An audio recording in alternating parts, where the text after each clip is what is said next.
Greetings, cultivators worldwide. Jordan River here, back with more Growcast for your listening pleasure. Today we have Matthew Gates back on the line, my friend, fantastic pest expert, IPM expert, entomologist. This is a particularly strong episode, really great episode about pest resistance, plant health, beneficial insects, and more. It's a really, really good one. Like I said, I'm just going to keep saying it.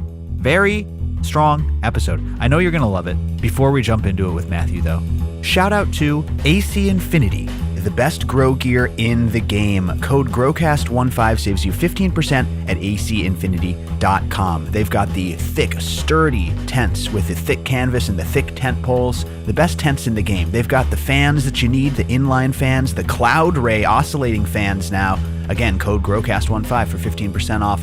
The best quality grow gear you can find. They've also got lights and scissors and pots and hangers and so much more. But when it comes to the fans and the tents, there's no one else out there that does it better. The inline fans, the Cloud Line series, are fantastic. The S series is the simple series. Still comes with a 10-speed fan controller. And the T series comes with a controller that lets you automatically dial in your temperature and humidity. acinfinity.com, code GROWCAST15 for 15% off. They even have grow kits that come with everything you need to expand. Get that second veg tent, get that second flower tent you've been thinking about. Save with the kit and use code GROWCAST15, which now works on those kits, saving you extra money with the best gear in the game. acinfinity.com. They've been our partners for years. They've really, really expanded and done a great job. acinfinity.com, code GROWCAST15. All right, let's get into it with Matthew Gates. Thank you for listening and enjoy the show. Hello, podcast listeners. You are now listening to Growcast. I'm your host, Jordan River, and I want to thank you for tuning in again today. Before we get started, as always, I urge you to share this show. Turn a grower on to Growcast. It's the best thing that you can do. And of course, turn a smoker on to growing. That helps us on our mission of overgrow.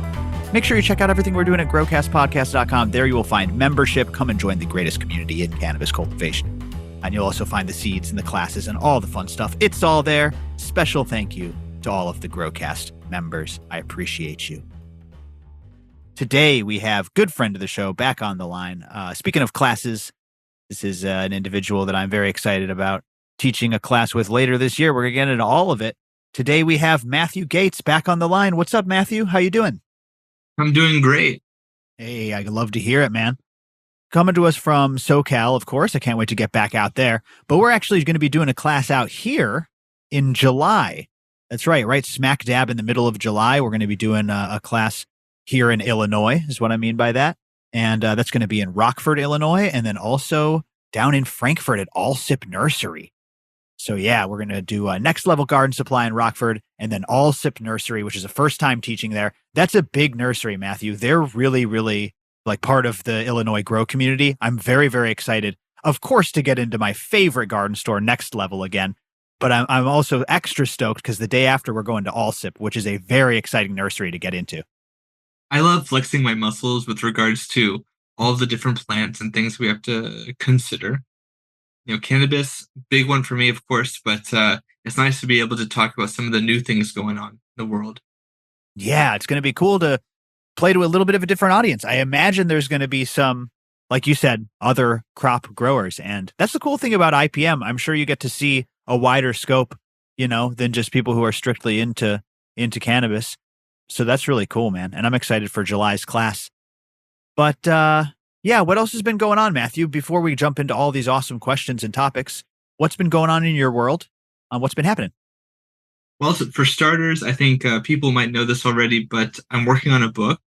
The working title is Everswarm, Disrupt Pest Adaptation with Strategic Biodiversity, which is a mouthful, but I think it really does encompass the way that people have to go about plant health in general and, IPM specifically and techniques and that kind of a thing. So it's meant to be a practical guide. So I'm excited about that. Goes a little bit into IPM theory, kind of the biology of it all. People who follow my work definitely know what I'm talking about. And it's why I like to go on those events and I like to do the Pestapalooza with you because we get to talk about these important topics that I think are sometimes hard to parse or misunderstood. Yeah, absolutely, man. And you are the one that that brings it down to earth for us. I love that subtitle. It's a perfect subtitle. I've not heard the subtitle. Last time you brought the working title, but that subtitle really brings it around, man. Now, like I said, we have a Pestapalooza right there in mid-July. I can see the date here. Just go ahead and reserve this date in your calendar. We will have tickets available really, really shortly. Again, you're going to want to sign up for the green list. That's how you can keep track of all of our classes whenever they drop. growcastpodcast.com/classes. The 2 dates are July 13th, Rockford, Illinois, Next Level Garden Supply, and then July 14th, Allsip Nursery. So those are the dates we're in Illinois. Go ahead and mark those off. And then, like I said, stay tuned. Those tickets are dropping. Get on the green list. You'll get a special discount anyways. growcastpodcast.com/list. Great stuff, Matthew. Fantastic stuff. Listen, now that the housekeeping's out of the way, I'm excited to get into these topics. And the reason that I'm most excited to talk about the subjects of today's episode, it's because we've had this conversation off air quite a bit. You know, when me and Matthew are traveling, we're always talking about cannabis and cultivation and just everything. But, this topic of pest resistance is something that me and you have spoke about at length. So I'm very excited to dig into it. And there's a lot of stuff around people saying, oh, I got the resistant cultivar and my plants don't get sick. They don't get bugs. They don't get pests at all because they're so healthy.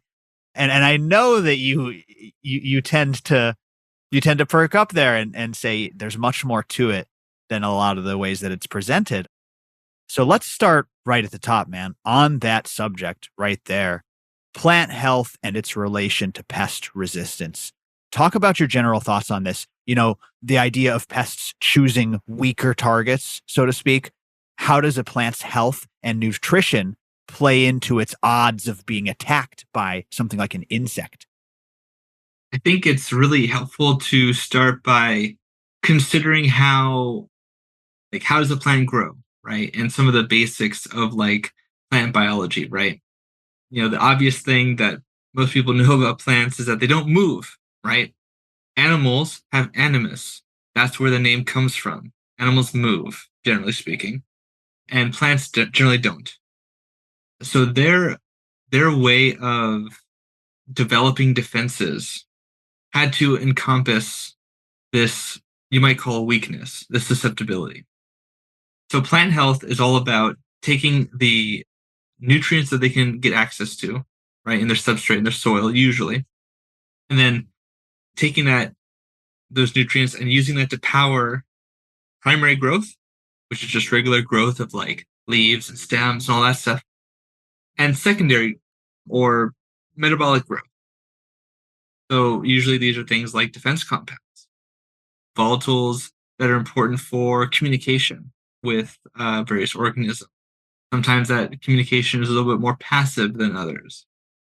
So all of a plant's capabilities are wrapped up in its environmental restrictions, what it has access to, and what's exposed to.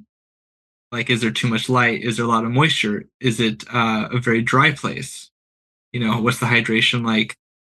How humid is it in the air? That kind of a thing. And then on top of that, there's the genetic component.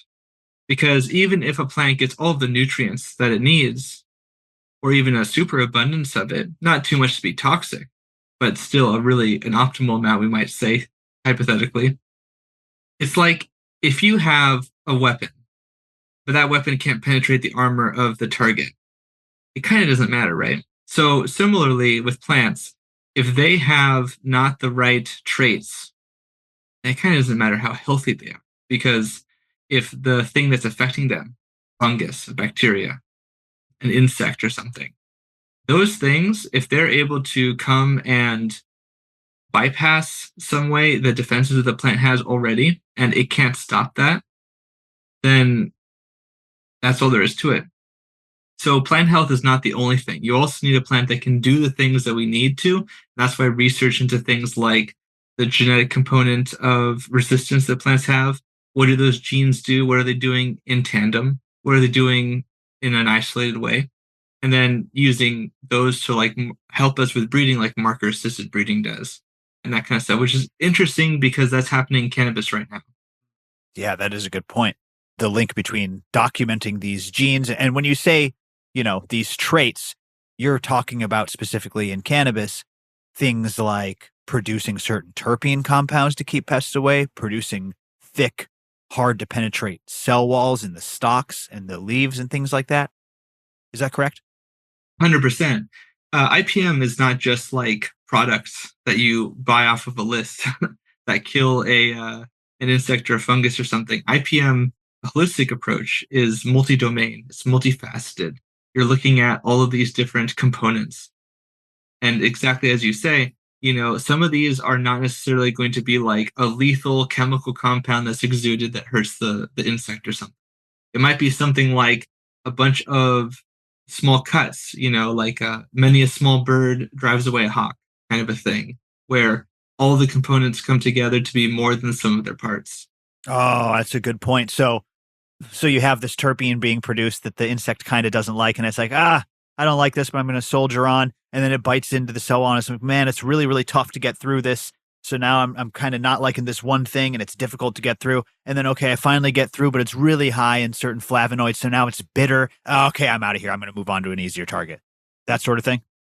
Essentially, exactly. And so an insect or some other like a mite or whatever, maybe it will keep going, maybe it can tolerate this, but what'll happen is it's doesn't reproduce as much, or perhaps it wastes a lot of energy trying to find the right place to go, because there might also be predators walking around too, and they might smell the predator or in some way perceive the predator, get exposure to it. And so then it might go, I'm going to start, like if you're an aphid, maybe you start reproducing the generation that has wings next. We need to get out of here. Or if you're an adult whitefly, maybe you start flying around because you get exposed and the Swirsky or cucumbers mice are coming around, and you're just not enjoying what you're eating, and you're kind of like starving somewhat because all of these different factors are coming together. So that's essentially what you're looking to do.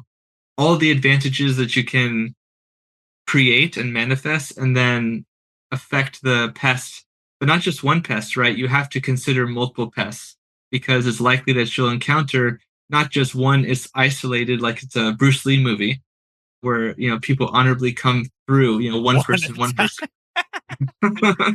You're getting jumped, probably. It happens a lot. Oh my God, that is a good analogy. But wait, I got to stop for a second and back it up to what you just said and highlight what you just said, because I've never really put this together. When I'm thinking about pest resistance, I'm thinking about it in too binary of a fashion. Like the plant is, the pest is feeding and then it moves on or something like that. But what you just said was really important, which is if you can literally just slow its efficiency, like slow its efficacy, that's the difference between a mild, totally easy to deal with infestation and like a horrible, not going to recover from it type infestation. It's like, you remember the game StarCraft, the real-time strategy game StarCraft? I love StarCraft. Yeah, well, there you go. Like if everything's humming along and that economy is running, if your Zerg economy is booming, we got a major problem. But if you can just slow that economy, like you said, slow their reproduction rate, just make it a little bit harder for them, that's kind of like winning the battle. It's not just they move on. It's you made it less impactful. You made their attack less impactful. I never really put that together until now.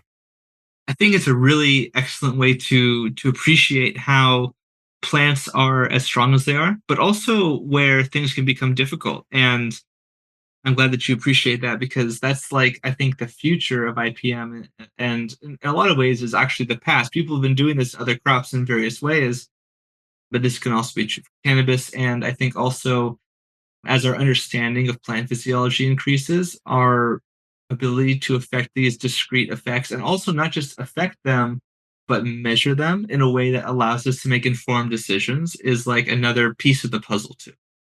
Okay, so that was really good stuff, man. I think that's a really, really good way to put it. And when it comes down to it, it is just much more multifaceted than we tend to think. I think we tend to be reductive in our thinking about this sort of thing. I also think we toss around terminology a lot. And I know sometimes this can bug you. I think we've talked about it on the show before, but like just the terms mold resistant or pest resistant, specifically when it comes to talking about certain cultivars, which the first thing that comes to mind, Matthew, before I even like get your full thoughts on this, wouldn't that be like phenotype dependent? Like if you're selling me a seed, it's one thing if you're selling me a cut, but if you're selling me a seed, and you're saying like this strain, this cross is resistant to something. Is that even a thing? Isn't that like saying, hey, any kids that these two parents have will have a lower risk of cancer? Like, how can you, is that even something you can really guarantee? I'm not even sure that's provable. You know what I mean? Yeah, how do you empirically do that? And also, how do you have like the confidence that your resistant plant is going to be resistant in the environments that it is? So in other crops, there are standards, although it can still also be kind of fuzzy, even in crops where we understand the genetic components of certain resistance or tolerance, very strongly. Right. And right there, I just used two terms here: tolerance versus resistance. What does that mean? So like versus susceptible. So like a plant that's tolerant of a pest, oftentimes the way that people will define this is that the plant can continue to grow and probably yield a good, an amount that's not like problematic from exposure to the pest. Now, different populations of that pest, they might be very different. So I'm working on a video for budworm moths. On my Instagram, I put out a teaser video talking about some of the aspects of this. Where like, to give you an example, budworms, which nobody likes in cannabis, right?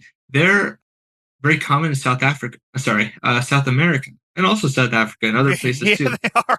But That's kind of messed up, but you're right. and these places, they get exposed to like really noxious compounds that are banned in other places, but that doesn't matter because those populations can move very far, and they move into the USA. And during springtime, they hybridize with the populations that are already in the USA and North America generally. And long story short, they're stronger, they're more resistant to things, even things like DDT, which is obviously very impressive, and even things like BT. Okay, I've heard people say that pests can't be resistant to biocontrols, but that's literally evolution. As I think I've said exactly on this show before, it's literally evolution. That's not true. But Right. it is true that it's a little bit more complicated than just a simple like receptor change or something for a chemical. But it does happen. It's just a more complicated resistance, behavioral, and there are other components as well. But That yeah, does make if that sense, makes though. That makes perfect sense. So my question to you, and I do want to say both sides of this story, but my question for you is, what would define something as like resistant, right? Like, what would you need to see to be like, yes, this particular plant is resistant to this particular thing? so when I ask people, because I've asked breeders, sometimes I get not the greatest reception, I think, for asking these questions. They're a I little don't bit know why, penetrating. man. I mean, you know what I'm saying? Like, you should be able to respond, or just say, I'm not sure. This is what I believe, but I'm not certain of it. Sorry, go ahead. Yeah, no, I agree. I just feel like, I mean, I try to be very polite about it too, but I think that the issue is partly that a lot of people don't realize kind of like the underlying physics of plant breeding somewhat. Like it's not gonna, there are there are changes and differences between plants, but a lot of the way that it works is very similar, and certain rules of like genetics are still kind of in play.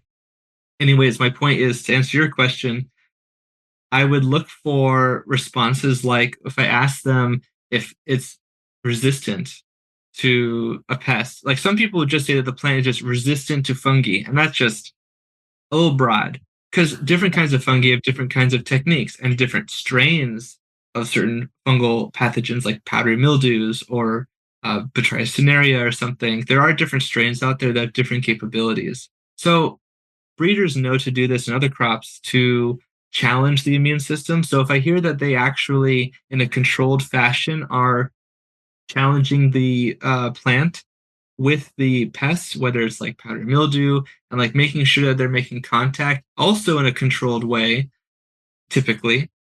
And if they're also considering these different strains, then I think to myself, oh, these people are competent in what's necessary to actually make a objective statement.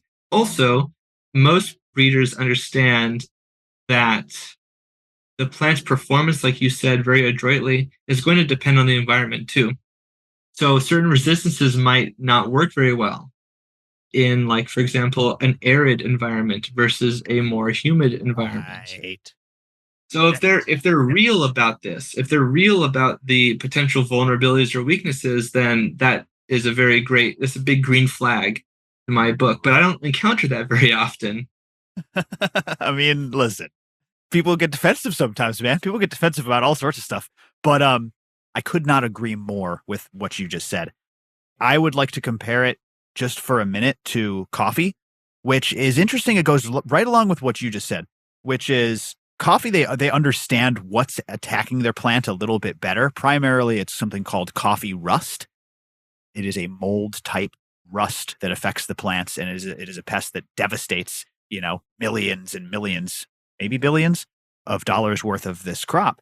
And so, if they try to breed a cultivar that's resistant to coffee rust, that's a big statement.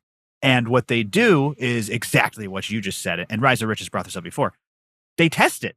They have a control, and then they release coffee rust into it. They attack the plant with the coffee Yeah, rust, and they see how it does. And they also do it at large scales, and they document it, and they do it at universities, and they end up with data. They end up with, multiple locations around the globe testing this same cultivar, and they end up with real data. And that's when they can finally say, this is resistant cultivar. Now, I do want to say, though, on the other hand, I am a big fan of empirical evidence. And I think there's a difference between saying, exactly like you just said, this is a mold resistant strain. That is a wild claim that needs a lot of research, versus these people who have been growing a cultivar in an area for like years and decades. Sometimes they know it does well in their area.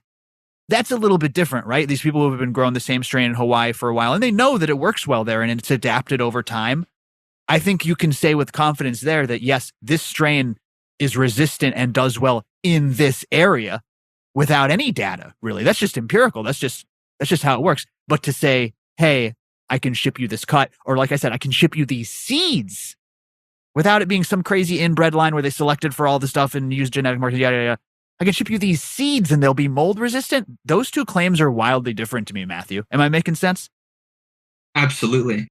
You've touched on the big point, I think, which is that what people are claiming is incredibly important, and also what, like, for example, I agree. If we go back to like kind of the laws or like the physics of like evolution and that kind of thing, like generally speaking, I would expect a population of a plant that is grown in an area for a long period of time and is exposed to these things. And if growers, especially at scale, they come and say, you know what, we find that just when we harvest or whatever, like things do better with this cultivar, that's good information. It's Right. not as objective as like coming and finding like what's the mode of action? Is there a genetic component? How much of it is environmental? How much of it is the other aspects of the IPM program and that sort of a thing?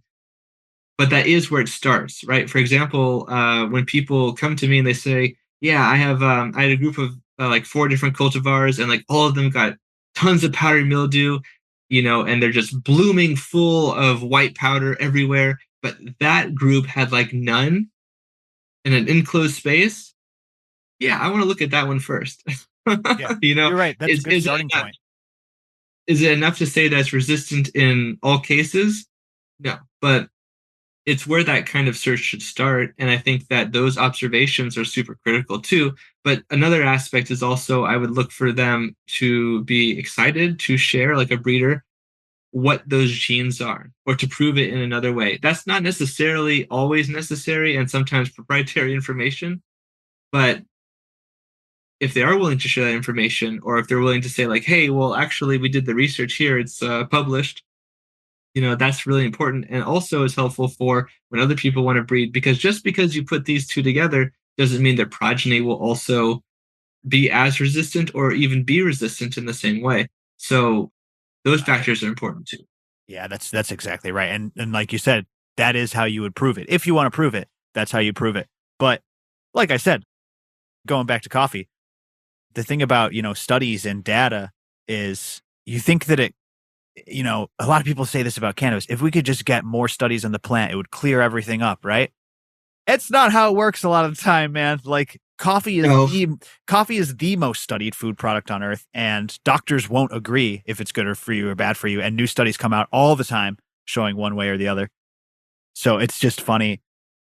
I like locally to go with my empirical evidence, but then when thinking on a macro level, refer more to the big data. That's generally how I operate.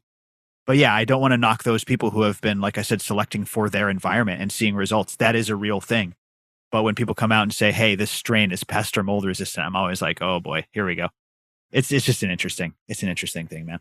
We'll see how the market develops as, we enter globalization and when it comes to cannabis, you know what I mean? And who knows, maybe there's going to be less cultivars like with coffee. There's way less varieties that people are growing compared to cannabis, and who knows? Who knows? Any thoughts on that, Matthew? Or we can move on to this next topic of pest repellents. I'm very excited to get into.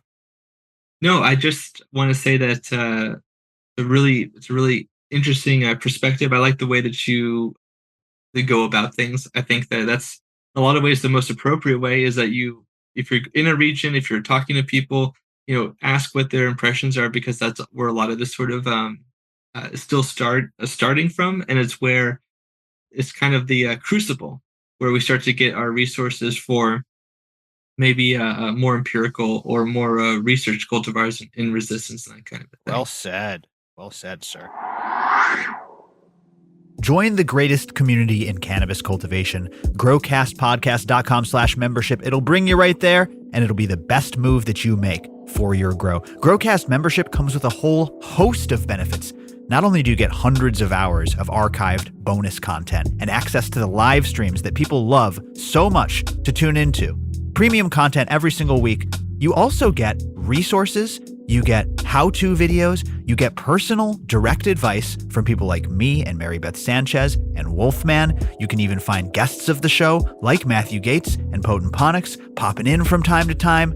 Check it out. You will not regret it. It's growcastpodcast.com/membership. It's just $15 a month. And with the members only discounts, you'll save way more than that. You'll save all your membership fees back and then some. You get massive discounts like 35% off SD Microworks, secret code just for members, 20% off HLG lighting, 24/7, 365, secret members only code, $20 off per pack of Growcast Seed Co. seeds. You get discounts on OK Calyx microbes, Bokashi Earthworks nutrients. So many members only discounts are waiting for you, and it's all at growcastpodcast.com/membership. And that's not to mention the community interaction and the meetups and all the awesome events and classes. There's so much going on. The show never ends. It's 24/7 over in the Discord. We got members all over the world waiting to connect with you, and we put the plant first. Our mission is overgrow. We want to overgrow the world, and we are absolutely plant focused and focused on lifting each other up as gardeners, not focusing on all the BS that divides us. This is a no drama space. We don't argue about grow style or what you're breeding or who you're growing. We just focus on the plant and helping each other out no matter how you grow. Come and join the greatest community in cannabis cultivation. You won't go back. It's growcastpodcast.com/membership. Special thank you to all of the members. I appreciate you so much. So this is another topic that I've been thinking, and I guess a lot of this is semantics that we're dealing with today, Matthew. This episode titled IPM semantics, but no, this is an important subject that I was really thinking about, which is when looking at anti-pest compounds, that list of sprays that you mentioned in your IPM plan, that all-important list of products. I was thinking about pest repellents, and I was thinking about pesticides. And really the definition of these things, right? Like pesticide, something that's proven to kill pests, specifically insects usually. It must have some sort of efficacy rate to be proved as a pesticide, I'm sure. And then I was thinking about like the nature of repellents, because somebody wrote me and they were talking about using Dr. Zymes in their grow. That's a product that I talk about at Pestapalooza. They're not sponsors of the show or anything like that. I just like them a lot. They make a really nice IPM spray. It's an enzyme product. But someone was referring to it as a bit of a pesticide. Hey, I'm going to spray this and try to keep pests at bay or whatever. He specifically said in terms of repellent. And I was thinking to myself, that's not what that product does, right? The enzymes dissolve soft-bodied insects. They dissipate very quickly. That's why the product is good. And I'm thinking to myself, Dr. Zymes isn't a repellent. That's not a repellent. maybe something, take a look at horticultural oils that stick around and kind of smell and volatilize. That's what I would imagine more as a repellent. But you tell me, Matthew, when we're looking at these products, like what defines a pesticide, what defines a repellent, most importantly, and how do these repellents work on the pest insects that we want to keep away? You're touching on like a really salient point when it comes to IPM, and I think just like plant health in general, which is that like we said about with resistances, like it's all graduated. It's on a spectrum of like susceptibility and resistance, and then that's also mediated by environmental factors and things, right? And I think that with regards to the mode of action of like a pesticide, most legal definitions are going to be things like it's a product that is meant to kill or in other ways mitigate, a target. In this case, the pest. So even something that might be considered like having like repellent qualities. So in this case, something that maybe isn't lethal, but it dissuades. Now, the thing about like insects and mites and pests like those that are like arthropods, they have a very different way of perceiving the world than we do. And I think that in a lot of cases, products that in the agricultural sense are repellents, they're also going to be considered pesticides. But like you say, it's important to know what the mode of action is because some of these products they can be repelling as like a scent, right? But sometimes a product might have antefeedant qualities, which is kind of like a repellent. They might also be mildly toxic too, or moderately or severely. But like for example, neem is a good example. There are products and compounds from the neem extract from the neem trees that for some insects they have this sort of anti-feedant effect. So not only is it toxic to them, but also like makes them stop feeding. And so that can be kind of like a repellent too. Capsaicin products are sometimes mixed with a pesticidal product or they're applied sequentially so that the capsaicin kind of disrupts and disturbs the an insect or mite, perhaps one that is like wedged in some specialty crops and situations. This is used to like make the insect kind of move around and exit where it was hiding maybe, and then the pesticide that is brought in afterwards is more effective for this reason. I've heard this. It's like an irritant almost to get them moving around. Exactly. Okay. Again, there's more than we're thinking about, right? It's multifaceted. But all of those things are like anti-pest products. That's a good point. You're trying to mitigate it. You're trying to slow down their economy, make them breed less fast, feed less fast, choose a different target, or otherwise repel them. When we are talking about repellents, is it like you said, is it mostly like a scent thing? I see a lot of these sprays are like things that smell strong to me, peppermint oil, rosemary oil. Why does that mess up a mite's little sniffer? Yeah, so basically that's kind of what I was getting at earlier. I feel like insects and mites, they might not have the same reactions that we do to a particular product. In my ultimate aphid analysis video I made a few months ago, I touched upon the fact that, for example, a lot of aphids have an alarm pheromone called E beta farnesene, which is in a lot of plants too. And their response to it makes them drop from the plant. It's a response to maybe a predator or something like this. And so one will produce it, and then others nearby, which are clonal copies in a colony, they'll also drop off. So there are definitely insects that will have sometimes very specific and reliably consistent reactions to certain products, but other insects will have like no response, perhaps. And I think that it's really important because, again, and that's why I call it the ever swarm in my book. It's about how there's this constant array of not just one pest, but multiple pests. Some of them are fungi, some of them are insects, some of them are mites, right? And their interaction with something like volatile compounds that a plant produces or secondary metabolites or products that we synthesize or extract and then utilize like pesticides, they are also a factor as well. Now, I know you're hesitant to just say like, "Hey, these are the products I recommend." But do you recommend certain categories of products? Like, do you recommend people use a certain type of repellent spray or a certain type of physical repellent, or do you just try to kind of meet people where they're at and what they're already using? Generally, I like to look at it from like a cost benefit analysis. I'm not usually always so reductive, but a lot of times it's a great way to start because some of these products that are being applied, Dr. Zymes or some other products, it's important to know like how it's supposed to work, like what is it doing to the target? Because it would be unfortunate if you wasted a bunch of product and time and energy to apply something when it doesn't really work in the way that you thought. And that can be very wasteful. And so little efficiency changes like that are really good.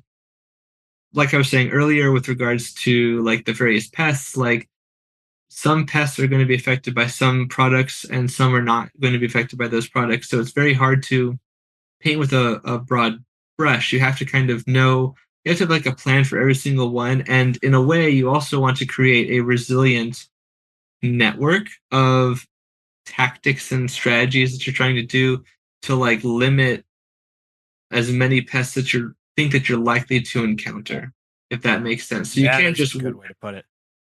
you can't just rely on one particular product to do everything or a few of them to do everything, and that's the fragility of a system from the past that I think a lot of people nowadays find almost like blasé to say. But yeah, like don't just rely on one chemical compound. It's true. We've learned the problems with that. It is true. And actually, we do a really good segment of this for Pestapalooza. We will be streaming Pestapalooza live too. If you want to just check out the content and tune into the Zoom, that will be an option. But we literally go over this, how to create an extensive IPM plan. And you're right, Matthew. A lot of people neglect the root zone and having something in there to protect your root zone, having a plan if something goes wrong in the root zone. And we go over products specifically and what they will and won't do. But I will say this, for the sake of time on this episode, construct an IPM plan that is multifaceted in the way that Matthew just mentioned, which is like, in veg, use the modes of action that hang around. You're not going to be smoking what you spray in veg, right? So use those products that hang around and are repellent. I might put wettable sulfur in this category. I might put those horticultural oil sprays that we mentioned earlier in this category. Those are appropriate, as Matthew said, modes of action in veg, and then save that Dr. Zymes for flower, where it does such a good job, right? Leaving zero residue. It's really the only thing I ever spray on my flowers, but keep in mind the way that these things work and know what you're spraying and what type of kind of category that it falls into, because it can be make or break for an effective IPM scenario or an IPM plan that you really shoot yourself in the foot. So good stuff, Matthew. Good overview for sure. Talk to me about beneficial insects, though, because I'm one of these people that I am primarily an indoor tent grower, and like you said, my IPM plan can sometimes just resemble a list of sprays. But I know a lot of people have really good success with beneficial insects. Talk about when it's a good idea to use beneficial insects, maybe when it won't be so effective, and what you recommend for maybe a beginner like me who's never really done it. Well, I think that like a reliable plan is essentially one that is robust and like you were saying and summating very very well. I feel like you have to have a plan that has, if you're going to be multifaceted, it has to also be one that is robust in that it might have multiple things that maybe sometimes have some overlap but not completely. That can sometimes mean a little bit more expensive. It can sometimes mean essentially a little bit more redundancy. Like, for example, if you're in a tent, so your IPM is not just these products that you're applying, your IPM is also the tent itself and the room it's inside and your house and how you keep your backyard. And in a lot of ways, things that you don't have any control over, like where you live potentially. So IPM is about like creating that threat model. And so with regards to like biocontrols, you want to understand what they target. People will sometimes ask me, hey, what's the best biocontrol to use? And I'm like, for what? Because it really depends on what that is. And you might know that, like, for example, let's say spider mites have a susceptibility to persimolis mites, but persimolis mites won't feed on other kinds of mites. So you pretty much can only use it against spider mites. Do you apply them early Do you apply them weekly if you know that spider mites are going to be in your future because it's summer and they always come in no matter what you do? Or are you like Jordan here, where you can rely on a really good biosecurity in regards to your tent, and it works out well, and you can just use other products preventatively, and it checks out for you. Everyone's context is a little bit different. Be honest, do you see people using biocontrols like beneficial insects in their tent grows inside in a home grow scenario with success a lot? Or is it harder to keep them alive in a tent like that? I do see success. A big part of the success though is going to be, I think, dependent on like your expectations. So like for example, I have had a lot of people who have come to me and said that they tried to use biocontrols and they didn't work very well. And I think maybe like the top three reasons for that, when I ask why that is and I sort of investigate, one aspect of that will be that they didn't use the right biocontrol. So they spent a bunch of money applying the biocontrol and not seeing anything happen for sometimes weeks. That's very frustrating. That's going to make you not want to use biocontrols in the future.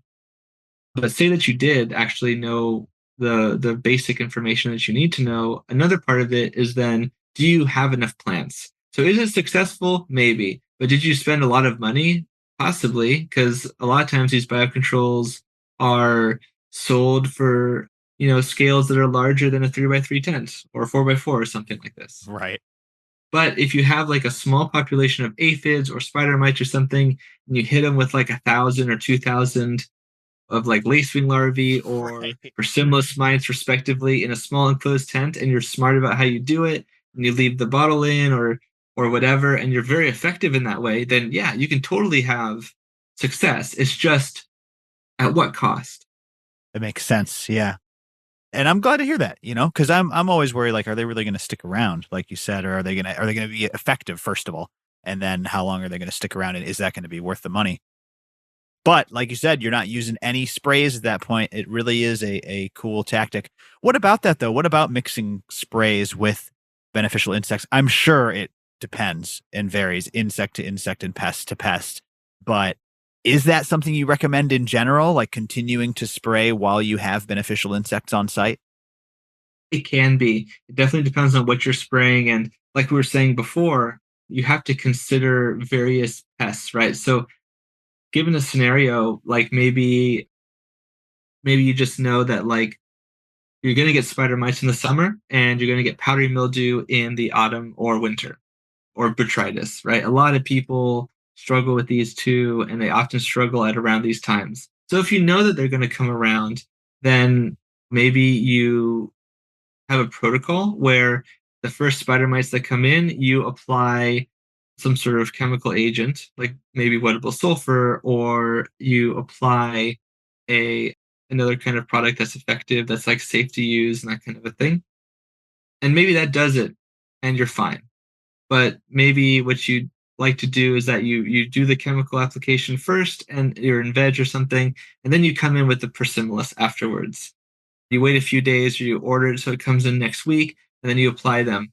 And maybe it makes sense to you because of your scale or whatever that you just apply them for like 5 weeks because those are the peak incidences where you have them. Similarly with autumn, now that you're in flower, maybe you try to apply some microbial biocontrols for like botrytis or for powdery mildew or something. There's some microbial products out there that you can basically seed into the foliage, and they're not toxic to us. They don't harm us in any sort of way. But these microbial products, if they're there before you get like the spores and that sort of a thing, they severely limit the development of these fungi. But you have to know they're coming. And if you wait until the very end and you have a bunch of botrytis, like you can't really help it at that point. So a big part of it is kind of knowing what your historical data is. And if it's your first time, you don't have that, well, then you're going to have to make a plan that's maybe a little bit more generic potentially. Yeah, that makes sense. I'm going to try this. This is something that I've been meaning to do for a while. Now, I've used nematodes and things like that, but I've never like when I think beneficial insects, I think something cool. You know what I mean? Something like parasitic wasps or pirate bugs or something. I guess, like you said, I don't want to just ask like, hey, what's the best one to release? Because I know that's dependent on the infestation. But what's your favorite? Let me ask you that. What's your favorite beneficial predator insect and why? I think I have a strong affinity for predatory mites, in particular like cucumerus or Swirsky, because I kind of cut my teeth on biocontrols with these predator mites in like ornamental floriculture, especially, and also even in cannabis too. But they are good generalists, so they do go after a few different really common pest, like they'll go after a lot of different thrips. They'll go after some whitefly species. They'll go after like russet mites, and they'll go after broad mites too. Oof. Those are the So bad it's ones. kind of nice. Exactly. And they can also feed on pollen. So they're type 3 generalists. There's a scale called the McMurtry scale.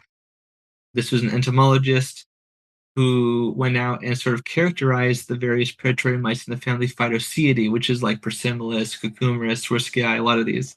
And basically the scale is, are they specialized on spider mites? And then it broadens to, are they like a generalist? And some of these also feed on pollen, like Californicus does, Swirsky, and Cucumerus. And so you can also keep them on pollen-bearing plants, and that opens up a new dimension where it's more sustainable, and you just have like this battalion that's at the ready all the time.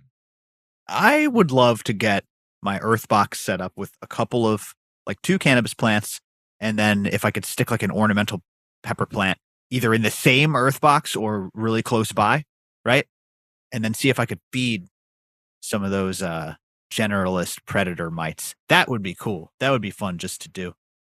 Very cool, man. Very good stuff. Listen, we blew through this episode, and I want to make sure that I leave plenty of time for plugs for where people can find Matthew Gates at Sync Angel on Instagram. Most importantly, go subscribe to the YouTube. That's Zenthanol on YouTube, as well as the Patreon. Matthew, what are the URLs and the websites for all those things and everything you're doing?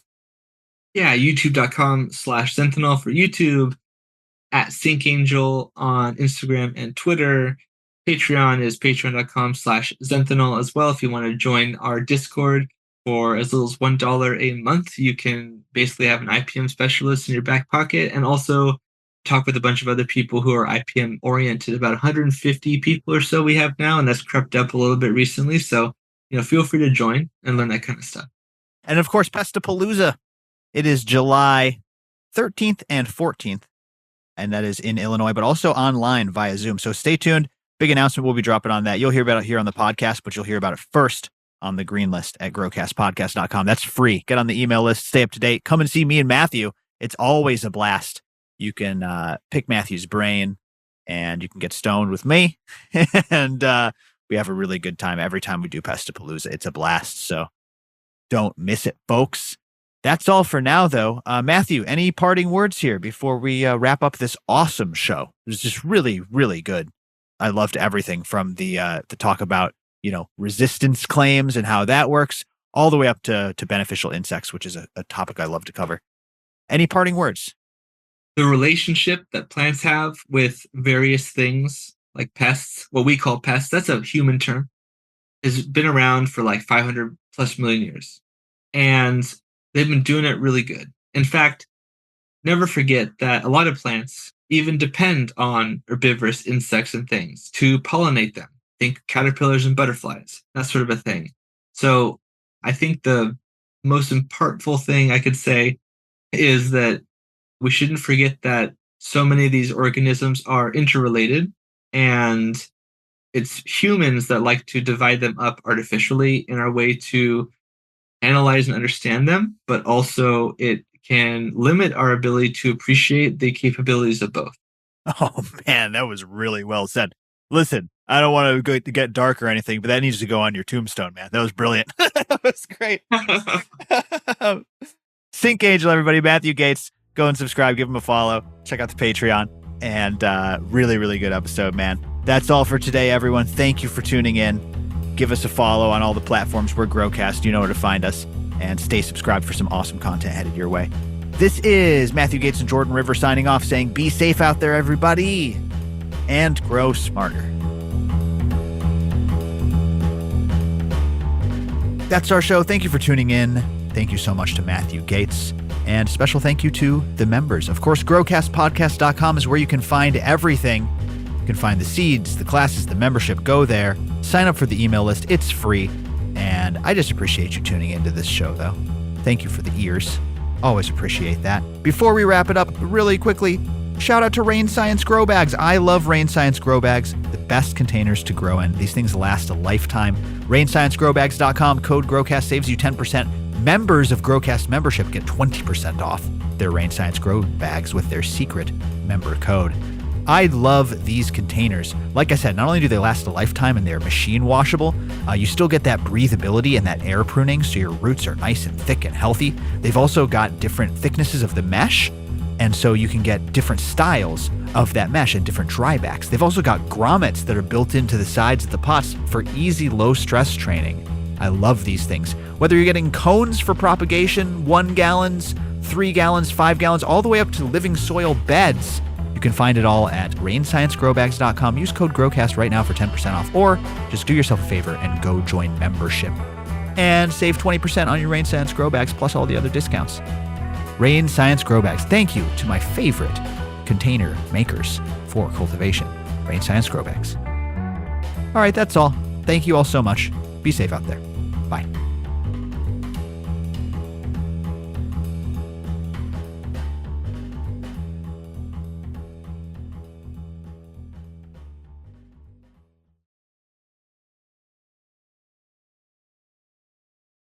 That's all there is to it.